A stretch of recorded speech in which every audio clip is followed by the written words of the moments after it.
A Thursday morning in late October. Mist curling through a valley that didn't appear on any map worth reading.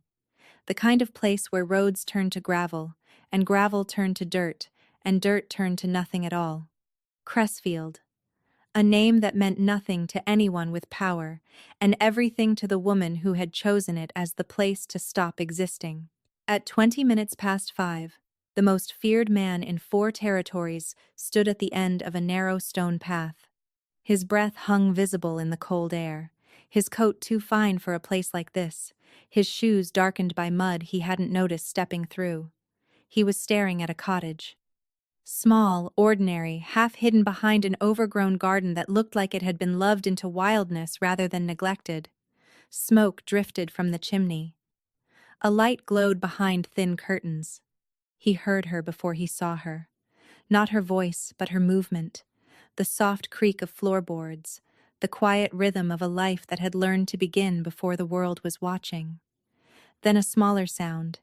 Quick footsteps, lighter, uneven, the way small feet move when they are still learning how.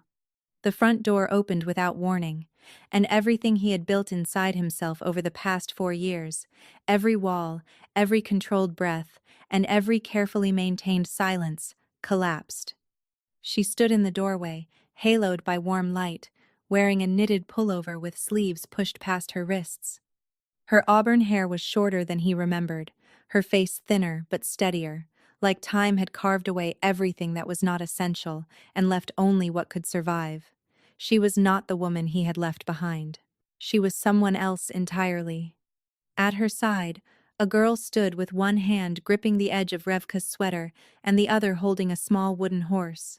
Her hair caught the light from inside, auburn like her mother's, but her eyes— He stopped breathing. Gray. Pale. Sharp. Unmistakable gray. His eyes.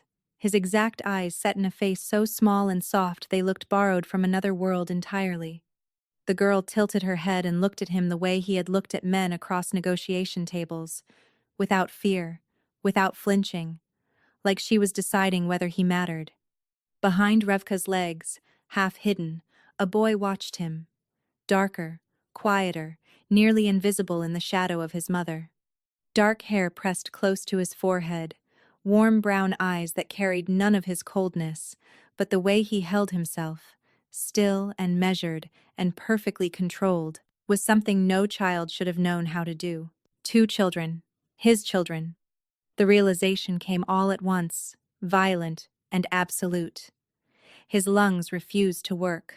His vision narrowed until there was nothing in the world except the 3 of them standing in that doorway and the 4 years of silence that separated him from everything that mattered. Revka. Her name left him before he could stop it. Rough and fractured, stripped of every layer of authority he had ever built around himself. Her expression did not change. No surprise, no relief. She looked at him the way you look at weather, something that arrives whether you want it to or not. You need to leave. The girl tugged at her mother's sleeve. Mama, who is he? His chest cracked open. He felt it happen. Sharp and irreversible, like bone giving way under pressure it was never designed to hold. Nobody, Revka said, smoothing the girl's hair without looking away from him. He is lost. I am not. His voice came out wrong. Too quiet, too desperate. Revka, please. You were lost 4 years ago. Nothing has changed. The boy shifted behind her, pressing closer to her leg, one small hand reaching up to grip her fingers. Not out of fear. Anchoring. Like he understood something about this moment that even the adults had not fully grasped. She stepped back. The door began to close. Don't. The word stopped him, not because of its volume but because of what lived beneath it. Years of silence. Years of surviving without him. Years of teaching herself that the man in front of her was a door she had permanently sealed shut. The door closed. The lock turned. The sound was small, but it landed in his chest like something final. He lowered himself onto the stone step. The cold seeped through immediately, but he did not move. Inside, the girl's voice carried through the thin walls. Mama, why did the man say your name? Silence. Then Revka's voice, quieter, tighter, threaded with something she was trying very hard not to let the children hear. Because he thinks he remembers who I am. Does he? And Revka did not answer. Outside, the most powerful man in 4 territories pressed his hands together between his knees, and a truth settled into him so deep it would never leave. The worst thing he had ever done was not the violence, or the blood, or the enemies he had buried. The worst thing he had ever done was walk out of a room 4 years ago and believe that the woman he loved would still be there when he decided to come back. She wasn't. And now the only door that mattered was locked, and the only voice that could open it belonged to a woman who had taught herself to live as though he had never existed. The night everything shattered did not begin with the argument. It began weeks before, in whispers I was too trusting to hear for what they were. I loved him. That is not a confession. It is a fact, the same way gravity is a fact. From the first night Riven brought me into his world, I understood what he was. I saw the men who deferred to him, the weight his name carried in rooms where silence was more dangerous than shouting. And I stayed, not because I was trapped, but because, when the doors closed and the world fell away, the man I saw was someone no one else was allowed to see. Gentle, deliberate, the kind of quiet that came from strength, not from absence. For 3 years, I trusted what I could not see. The estate was beautiful in the way that powerful things often are. Cold marble softened by carefully designed light. Rooms that stretched further than 2 people could ever need. Gardens where I walked alone most mornings, listening to birds that had no idea they were singing inside a fortress. I made it mine, slowly, carefully, and when he came home, when his hand found the small of my back and his voice dropped to the register that belonged only to me, I believed I was exactly where I was supposed to be. That was the life Hadric walked into. Not suddenly, but gradually, like fog moving through an open window. Hadric had been Riven's second for longer than I had been his wife. A tall man with careful hands and a voice that always sounded like reasonable advice. He was polite, measured, and respectful on the surface. I had no reason to distrust him. It started with small comments. A mention of another man whose wife had been relocated after she learned too much. A quiet observation that Riven had been meeting with specialists without explaining what they specialized in. A pause after I asked where Riven had been that lasted just long enough to plant something I did not yet have a word for. Doubt. The stories kept coming, and they always ended the same way. The wife disappeared, sometimes voluntarily, sometimes not. Then I found the file. Riven had been away for 2 days. I had gone into his private study looking for a book. The drawer was not locked. It should have been, and later I would understand why it wasn't. But in that moment, I only saw what was inside. A folder with my full name on it, printed cleanly on a pale tab, the kind of label you put on something being tracked. Inside were photographs of me. Walking through the garden, leaving the front gate, sitting in the car outside a shop, each one time-stamped, annotated with locations and durations, as though someone had been mapping every step I took. There were notes I could not fully understand, shorthand that looked operational, clinical, the language of people who moved through the world without being seen. My hands did not shake. That detail still stays with me, the strange calm that settles in when fear bypasses the body entirely and goes straight to something deeper. He came home that night, late, distracted. I watched him move through the bedroom, removing his coat, and I tried to see the man I had married inside the body of someone who might be planning to erase me. Fear does not wait for strategy. What is the file in your study? He turned slowly. His expression shifted from fatigue to something guarded, and that shift alone confirmed everything I was afraid of. What were you doing in my study? What is my name doing in a surveillance folder, Riven? Silence. It lasted no more than a few seconds, but it stretched wide enough to swallow everything I had believed about us. You do not understand what you saw. Then explain it. He did not.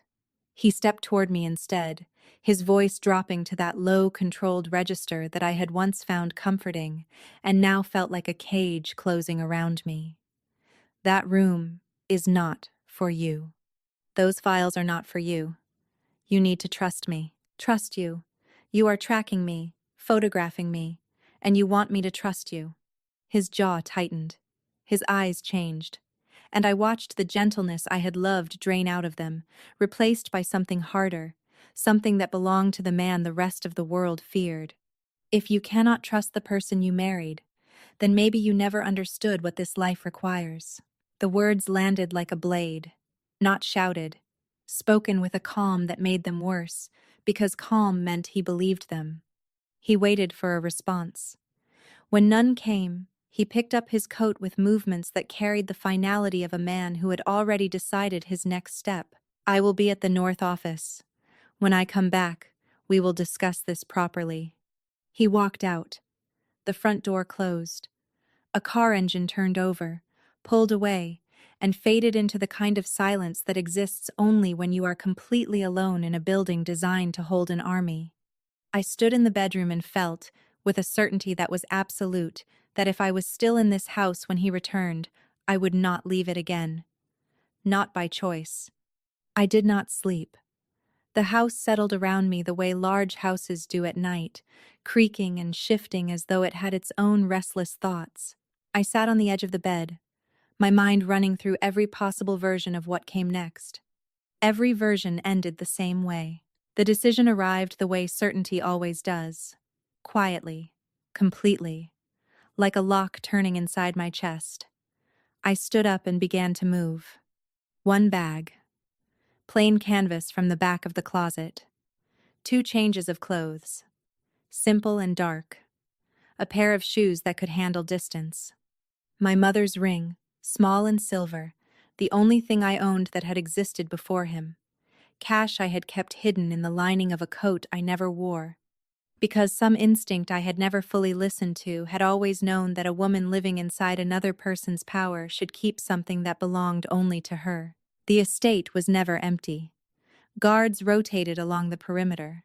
Cameras watched every corridor and entrance. Every obvious exit was monitored, recorded, stored on servers that fed directly into the security office. But I had lived here for 3 years, and in 3 years, you learn things no one teaches you on purpose. I knew the service corridor behind the eastern kitchen connected to a maintenance passage beneath the garden wall. I knew the passage exited through a utility door that had been broken for months. I knew the camera covering the southeast garden had a blind spot between the fountain and the hedge line that lasted exactly 11 seconds during its rotation. 11 seconds was enough. I moved through the house like someone who had always planned to leave it, even though I never had. My footsteps were soft, measured, placed on the parts of the floor I had memorized as silent during hundreds of nights when sleep had not come and walking had been my only companion. The kitchen smelled of cold stone and the faint trace of the evening meal that still lingered in the walls. I passed through the narrow service door, into the corridor that smelled like dust and copper pipes and the underground dampness that expensive buildings try to hide beneath their polished surfaces. The utility door opened with a sound so quiet it barely registered above my own breathing. Cold air rushed in and hit my face like a warning and a welcome at the same time.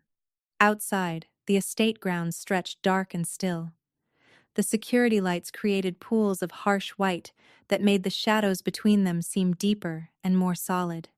I stayed in those shadows, counting steps, counting seconds, counting the rotations I had watched from the bedroom window on nights I could not sleep. The fountain, the hedge line, 11 seconds. I moved and did not stop until the wall was behind me and the ground changed from manicured stone to rough, uneven earth. The service vehicle's engine started on the first try. I pulled out slowly, no headlights, using only the ambient glow from the estate's perimeter to guide me along the gravel service road. When I reached the public road, I pressed the accelerator and felt something I did not expect. Nothing. No grief. No anger. Just blank, focused stillness, as though my body had decided that emotion was a weight I could not carry and survive at the same time. The fuel lasted longer than I expected. When the engine finally stuttered, the city was far behind me, replaced by open land and dark sky. I left the car on the shoulder of a road I could not identify and kept walking. My legs ached. My lungs burned. My fingers had gone numb. But I did not stop because stopping meant thinking, and thinking meant feeling, and feeling meant confronting the possibility that I had just made the biggest mistake of my life or saved it. Somewhere between one step and the next, a single thought crystallized with a clarity that cut through everything else.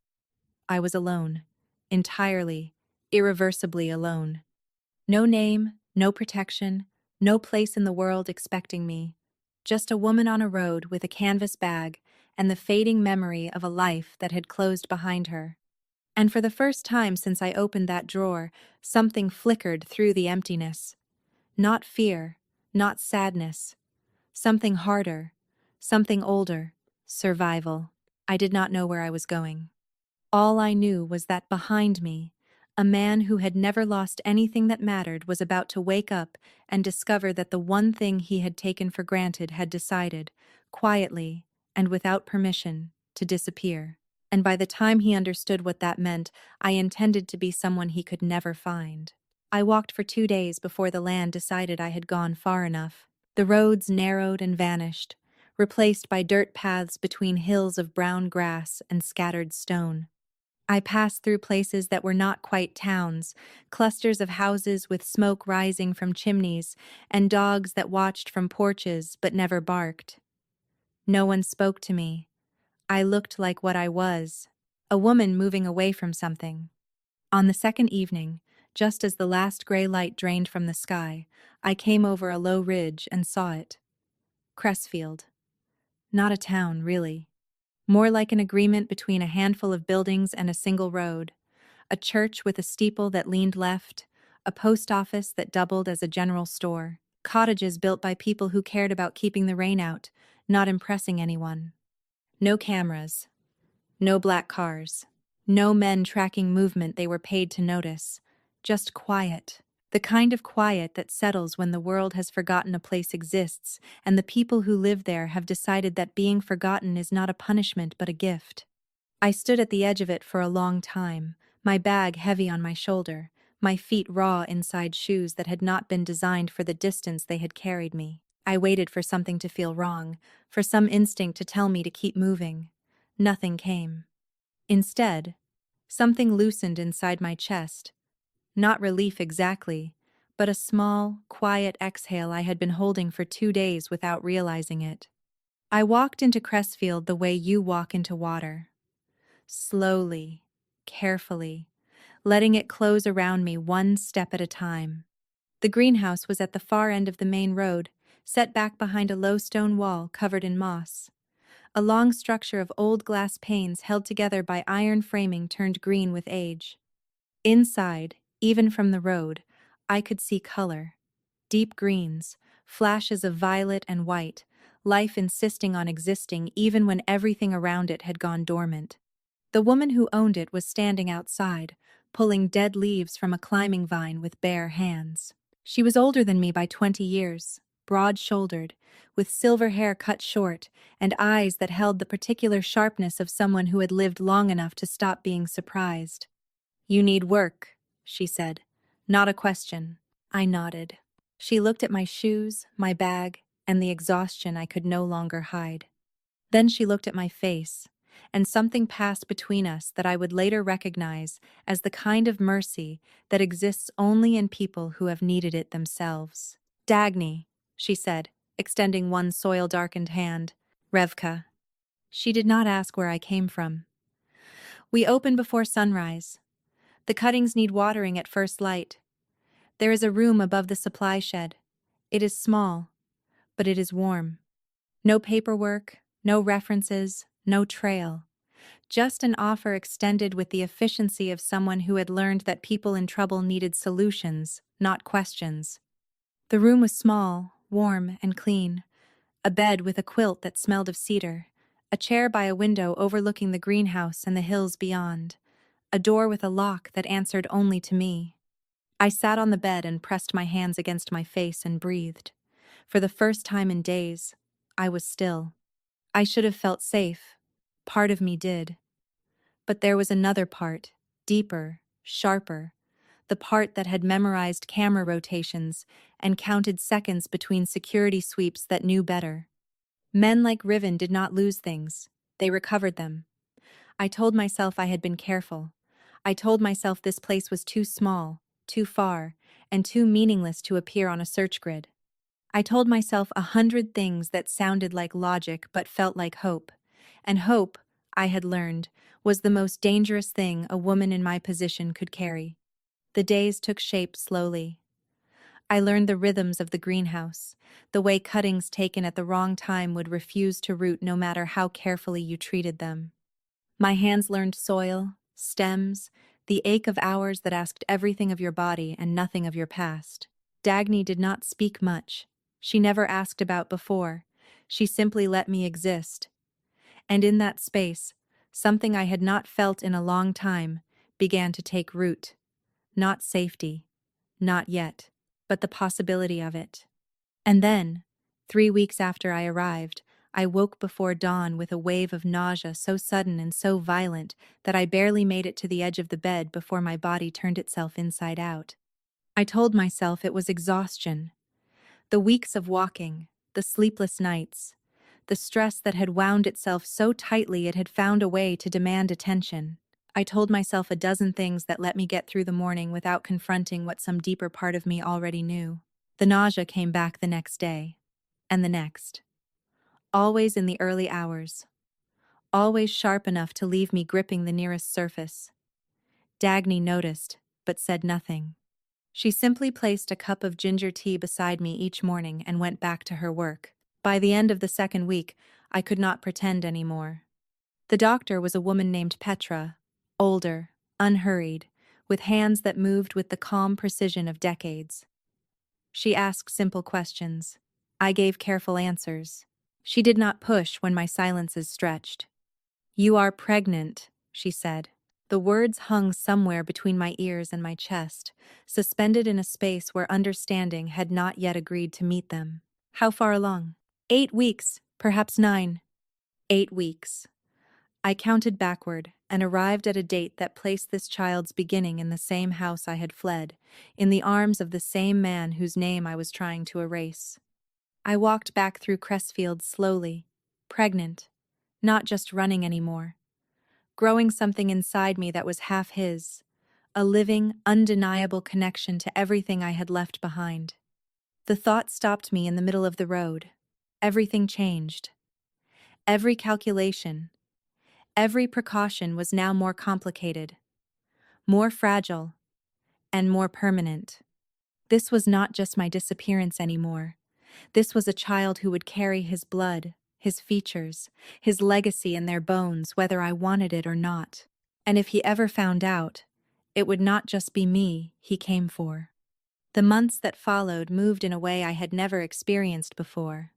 Time became physical, measured not in days or weeks, but in the changes happening inside my body, changes that demanded attention and care, and a tenderness I had not known I was capable of giving myself. Dagny knew before I told her. She adjusted my duties without comment, making sure I ate, placing a second cushion on my chair. She never asked who the father was.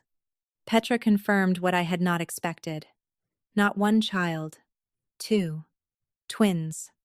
2 lives where I had prepared for one. 2 reasons for him to come looking. They arrived on the quietest night of the year. The first heavy snow covered Cressfield in a silence so deep it felt like the world had decided to hold still. Dagny drove me to Petra's clinic, her hands steady on the wheel. The girl came first, loud, fierce, immediate. Her cry had no patience in it, no hesitation, just pure, unfiltered arrival. Petra placed her on my chest, and I looked down into a face that was impossibly small and impossibly familiar. Gray eyes, pale and sharp and unmistakable. His eyes. My breath left me. No matter how far I ran, he was here. In her face, in the way she gripped my finger, with a strength that felt inherited from someone built to hold the world in place. The boy came minutes later, quieter, almost reluctant, as though he needed to observe the room before committing to being part of it. Dark hair, warm eyes, a stillness that felt impossible for something so new. When they placed him beside his sister, he simply settled, calm and certain. I named her Veda, knowledge and strength. She would need both. I named him Caius, old and quiet and built to endure. I held them both against my chest and listened to their breathing and felt something rearrange inside me at a level so fundamental I would never be the same. I loved them completely, terrifyingly, without condition. And that love did not erase the fear. It sharpened it, refined it, turned it into something with edges I could feel pressing against the inside of my ribs every time I thought about what their existence meant. Because these were not just my children, they were his heirs. And in his world, heirs were not gifts, they were assets, they were leverage, they were reasons to send men who did not stop. Outside, the snow continued to fall, covering Crestfield in quiet white that made the town feel like it existed outside of time. But snow melts. It always does. And when it does, the paths it covered become visible again. He came back at 7 the next morning, the way he always did after an argument, controlled, measured, and prepared to have the conversation he believed they both needed. He had every word planned, every response anticipated. None of it mattered. The house was empty. Not empty the way a large house feels when someone is in another room. Empty in a way that changes the air itself, that turns silence into something with weight you can feel pressing against your skin. The closet was untouched. Every dress, every pair of shoes remained. Nothing expensive was missing. Just her. And one canvas bag he had never paid attention to, and the small silver ring that had belonged to her mother. She had taken nothing of his. The precision of that choice settled into him with a coldness that had nothing to do with temperature. The first hour was denial. By the second hour, the denial was gone. Security logs showed no record of her leaving through any monitored exit. She had moved through the house the way his enemies studied it, finding gaps and blind spots that existed because no one had ever imagined they needed to be watched from the inside. He sent men within the hour, his best. They found the service vehicle abandoned 80 kilometers east, wiped clean, fuel tank empty. Beyond that point, the trail dissolved into nothing. She had stepped out of the car and into open country and ceased to exist. Days became weeks. Weeks became months. The search consumed resources that should have gone to the operations keeping his empire intact. Alliances strained. Men who had once stood confidently before him began to avoid his eyes. Hadrick remained close through all of it. Steady, reliable, managing the search teams, filtering information with the efficiency of a man who had spent years learning exactly how his employer thought. And that was the problem, though it would take Riven far too long to see it.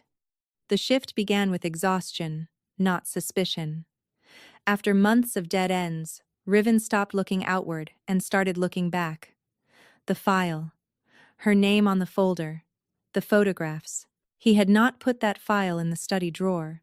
The realization arrived quietly, in the space between one thought and the next. That file belonged in the secure room on the lower level, locked behind biometric access.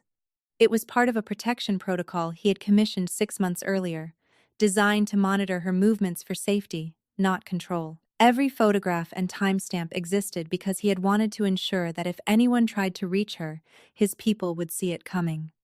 It was never meant for her eyes. Someone had moved it. He went through the access logs.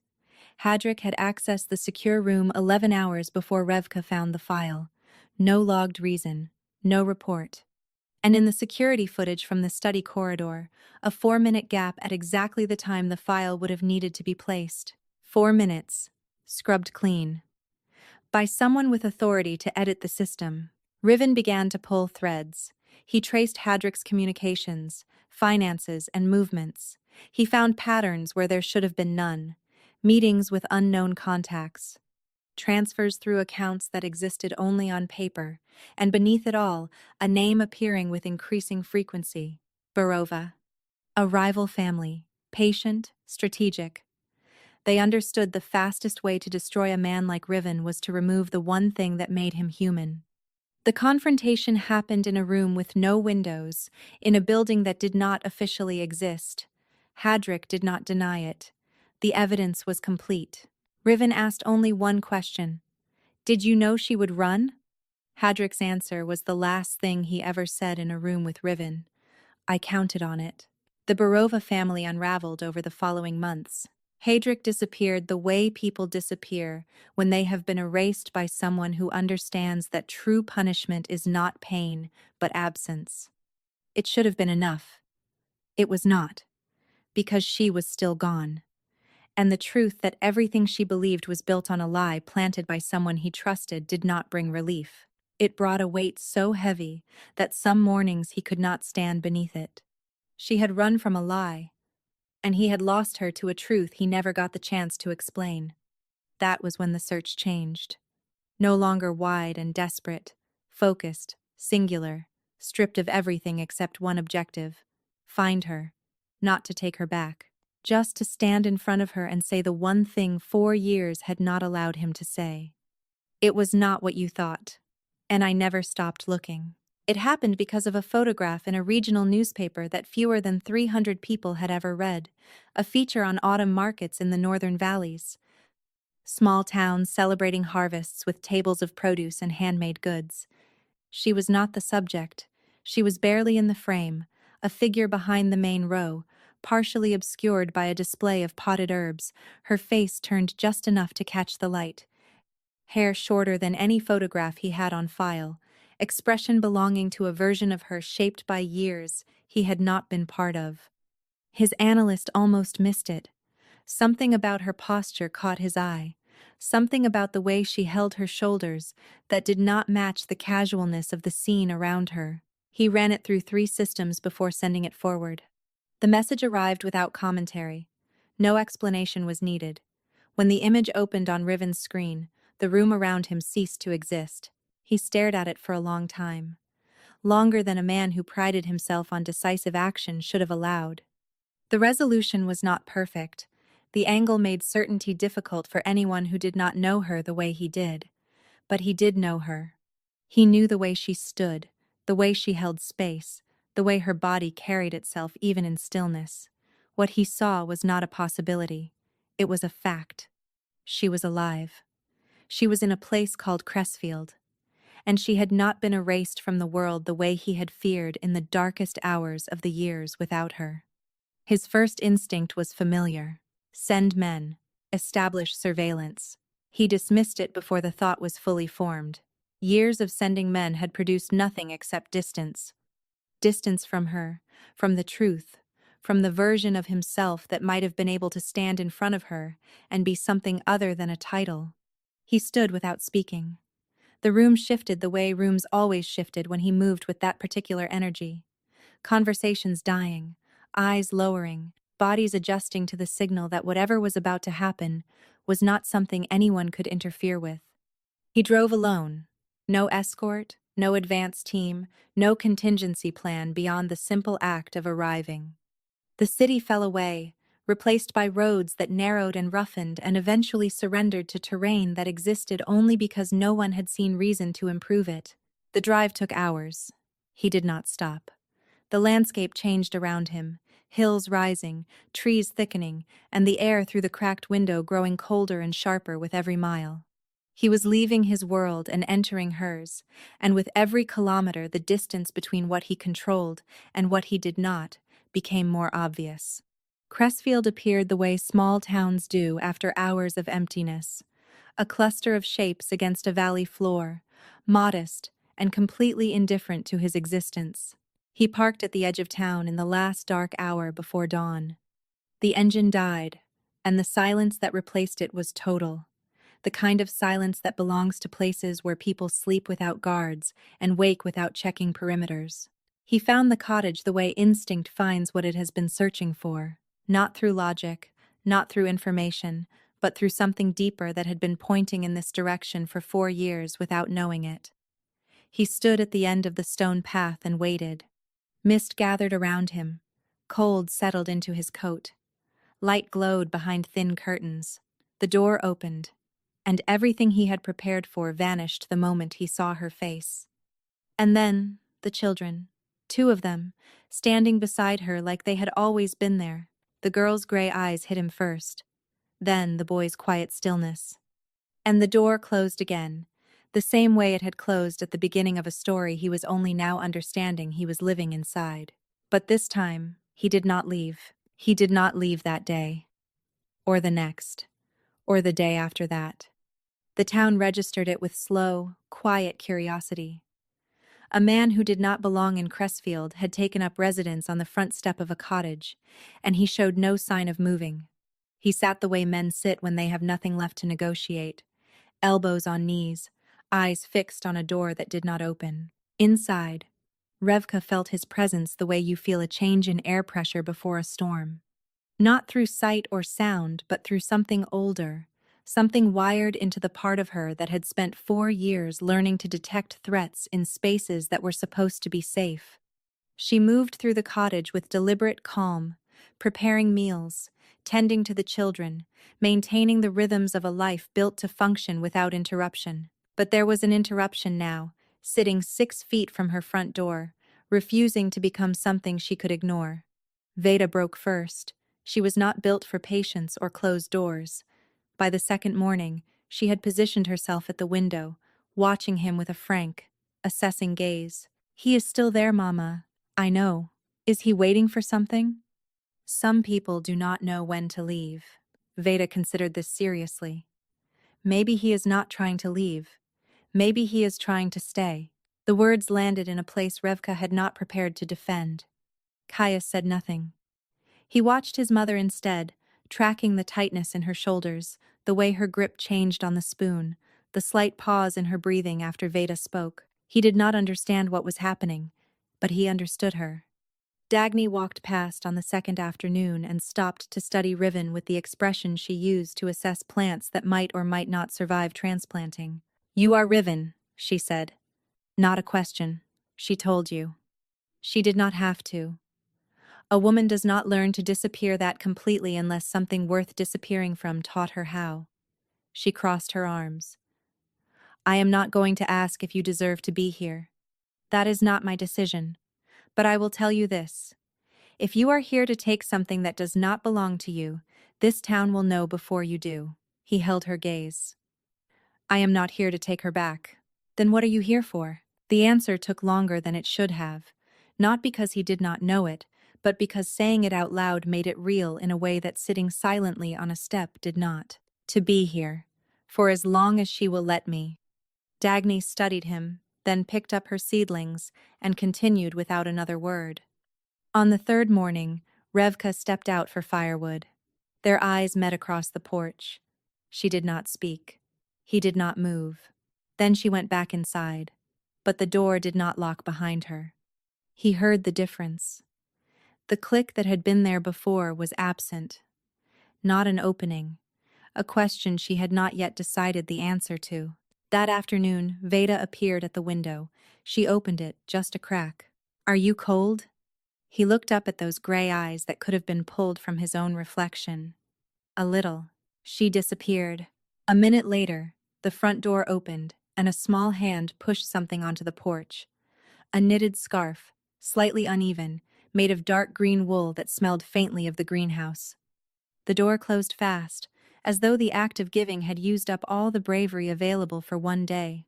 He wrapped the scarf around his neck and felt something crack inside him, something locked for 4 years giving way under a kindness so small and so enormous that no amount of power could have produced it. Those hands had signed orders that changed the shape of cities. They had held weapons and documents and the futures of men who would never know how close they came to losing everything. And now they held a rough green scarf made by a child who did not know his name, and it mattered more than all of it combined.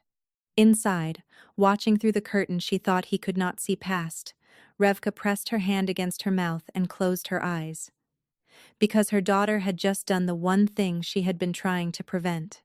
She had let him in. Not through the door, through something much harder to close. She came out on the 4th evening. The light was fading, and she stepped onto the porch with her arms crossed and her expression set in the careful, controlled way that told him she had prepared for this deliberately, thoroughly, with no room for anything she could not manage. He did not stand. He had learned that the distance between them was not his to close. "You need to explain something to me," she said. Steady, but with an opening beneath it that had not been there before. "That file. My name. The photographs. Tell me what I was looking at." He exhaled slowly. Protection. It was a protection protocol. A flicker passed behind her eyes before careful neutrality replaced it. "You had me followed, photographed, logged, like I was a target, like you were someone worth protecting. I commissioned it 6 months before that night. Your routes, your patterns, all mapped so that if anyone ever tried to reach you, my people would see it before it happened. And the file in your study? It was never in my study. It was stored in the secure room. Biometric access. 2 people had clearance. Me and Hadrick. The name landed between them like something dropped from a height. Hadrick moved it. He placed it in the drawer where you would find it, on a night when he knew I would be away long enough for you to discover it alone. Because he needed you to run. He needed you to believe I was dangerous to you. And he needed me to lose the only person who made me something other than what my enemies could predict." Her arms tightened across her chest. The air between them felt like it was being compressed, forced into a space too small to hold everything it contained. "Why?" He was working with a family called Barova. They had been cultivating him for years. They understood that the fastest way to dismantle what I built was to hollow it out from within, and the most efficient way to hollow me out was to take you. Silence. Long and heavy. "Those comments he made to you," Riven continued. "The stories about other men's wives. The hints. The insinuations. None of that was accidental. He was building the frame before he hung the picture." Every conversation with Hadrick replayed in her mind. Every carefully placed word, every pause that had lasted just long enough to plant what she had mistaken for her own intuition. 4 years, she said, her voice stripped of armor. 4 years I have lived believing you were going to have me killed. I know. 4 years of raising them alone. Her voice cracked. Of not knowing if I was protecting them or punishing them by keeping you away. You were protecting them. With what you believed, you did exactly what you should have done. And what I believed was a lie. Yes. The words sat between them, simple and devastating. Inside, she could hear Veda narrating something to Caius. Their children, born in a town that existed because she had believed a lie. Where is he now? Gone. The family he worked with? Gone. The anger was still there. It would always be there. Not the white-hot fury of discovery, but something more permanent, a scar that had healed wrong and would never fully straighten. But its direction had changed. The man on her step was not the source. He was the other target.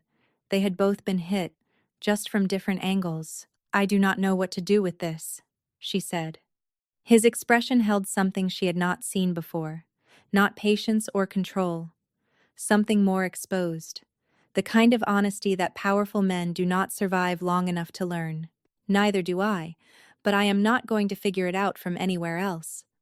She did not invite him in, but she sat down on the opposite end of the step, arms still crossed, guard still up, but she stayed. And in the language of 2 people who had spent 4 years on opposite sides of a lie neither of them had built, staying was the first word of something that did not yet have a name. The storm came 3 weeks later. 1 hour the sky was still, the next the wind had teeth and the snow fell in sheets so thick the cottage windows turned white. By nightfall, the power was gone. The heating unit groaned and went silent. The temperature dropped fast enough to turn discomfort into danger within the hour. Revka moved quickly. Blankets from every shelf, the children bundled on the couch, the fireplace fed with the last of the wood. But the fire was not enough. Veda pressed against her side, unusually quiet, shivering. Caius sat perfectly still, watching the fire with dark, serious eyes, retreating into the kind of focus he used when something frightened him and he refused to show it. She did not call Riven. She did not need to. He was there before the second hour. She opened the door and saw him standing in the snow, arms full of split firewood, and his face raw from the wind. He stepped inside and began building the fire before she could speak, hands moving with steady precision despite the cold. Veda watched from the couch, her shivering easing, then extended one small hand and touched his arm. "Your hands are cold." He stopped, looked down at her, and something in his face that had been held in place by years of discipline simply let go. She pulled the blanket wider. After a moment, he sat beside her. She leaned into him immediately, without hesitation, because it was cold and he was warm, and that was reason enough for a child who had never learned to be afraid of him. Caius took longer. He watched from the other end of the couch. Minutes passed. The fire crackled. Veda's breathing slowed into sleep.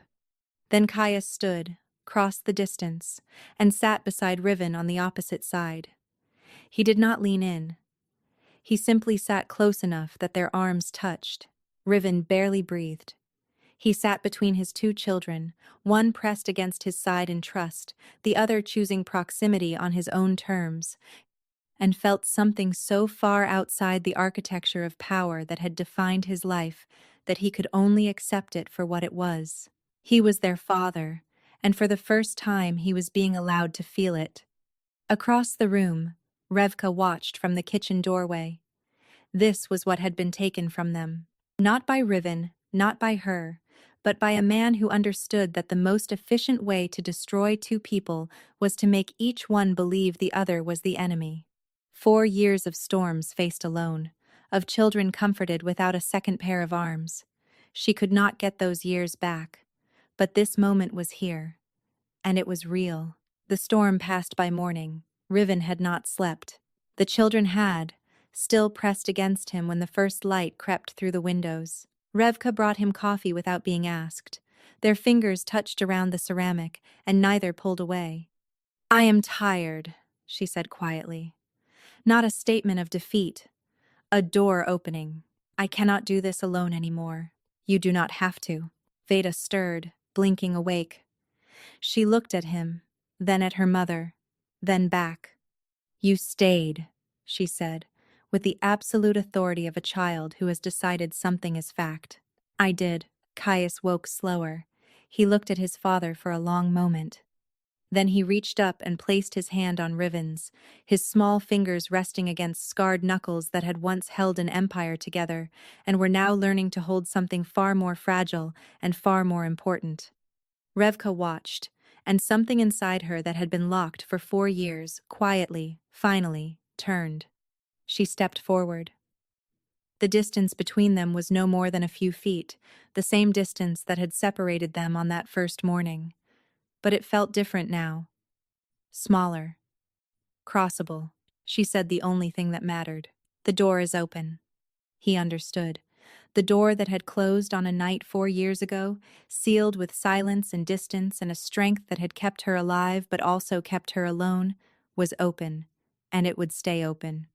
Not because the past had been erased, but because the future deserved a chance that the past had tried to steal. He stood slowly, lifting Caius with him. Revka took his free hand. Her grip was firm, the grip of a woman choosing not out of weakness, but out of strength to hold something else. They stood together in the doorway of a cottage in a town that did not exist on any map that mattered, with 2 children who carried pieces of both of them in every breath, and the morning light fell across them like it had been waiting for exactly this moment. The door stayed open. And for the first time in 4 years, neither of them needed it to be anything else.